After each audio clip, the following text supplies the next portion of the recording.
What I wish I knew at the start of that terrifying night, it all began so innocently. Just another evening in what I thought was my safe haven. Little did I know the events that would unfold would change my perception of reality forever.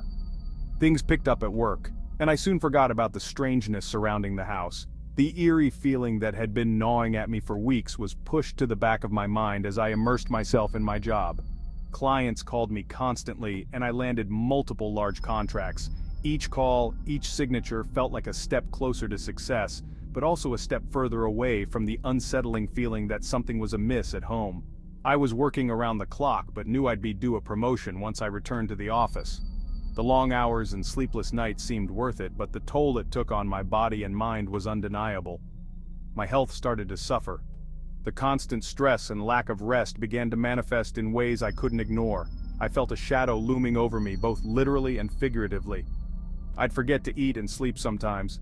My reflection in the mirror became a stranger, a ghost of my former self. The house, once a sanctuary, now felt like a prison. I even got better at taking care of Buster than myself. My loyal companion sensed my distress, and his presence was a small comfort in the growing darkness. Then my good mood ended with a bang, literally. The sound echoed through the house, shattering the fragile peace I had managed to build. Buster and I heard a door slam upstairs. The noise was so sudden and forceful that it felt like the house itself was angry. For the first time, Buster ran upstairs alone. His bravery was both inspiring and terrifying. What could have compelled him to face the unknown without hesitation? I almost called the cops, but doubted I had heard anything. The rational part of my mind tried to dismiss the noise as a figment of my imagination, a product of my overworked brain. Mustering courage, I crept upstairs with a frying pan. It was a ridiculous weapon, but it was the only thing I could find in my panic. It was dark, but moonlight from downstairs windows lit the way. The shadows danced on the walls, creating an eerie atmosphere that made my heart race. Buster stood in front of the bathroom, which was now wide open. His posture was tense, his eyes fixed on the darkness within. I flipped on the hallway light, but nothing happened. The switch clicked uselessly, adding to my growing sense of dread. I raised the frying pan and entered the dark bathroom. My hands trembled, and my breath came in shallow gasps as I prepared for the worst.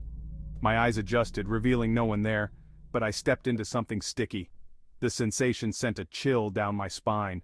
Using my phone's light, I saw bright red liquid surrounding my feet. The sight was horrifying, and my mind raced with possibilities. I fled downstairs, calling the police. My hands shook so badly that I could barely dial the number. The police arrived quickly. Their presence was a small comfort, but the fear still lingered. Their flashlights revealed the upstairs lights worked fine. The realization that the darkness had been selective was unsettling. The puddle was rusty water from a broken pipe. The explanation was logical, but it did little to ease my anxiety. They laughed but were understanding and gave me a plumber's number. Their casual demeanor was a stark contrast to my terror. My cell phone was ruined, so I used the landline in the kitchen. The old phone's dial tone was a strange comfort in the chaos. I was too shaken to sleep, so I worked through the night. The familiar routine of work was a temporary escape from the horror. The next morning I realized I hadn't been taking care of myself. The events of the night had been a wake-up call. I called my supervisor, who gave me a week off. The time off was a chance to regroup and recover. With nothing to do, I focused on Buster, playing games and feeding him treats. His joy was infectious, and for a moment, the darkness lifted. For part 3 that will keep you up at night, like and subscribe. The story is far from over, and the next chapter promises even more chills and thrills. Stay tuned for more spine-tingling tales that will keep you on the edge of your seat.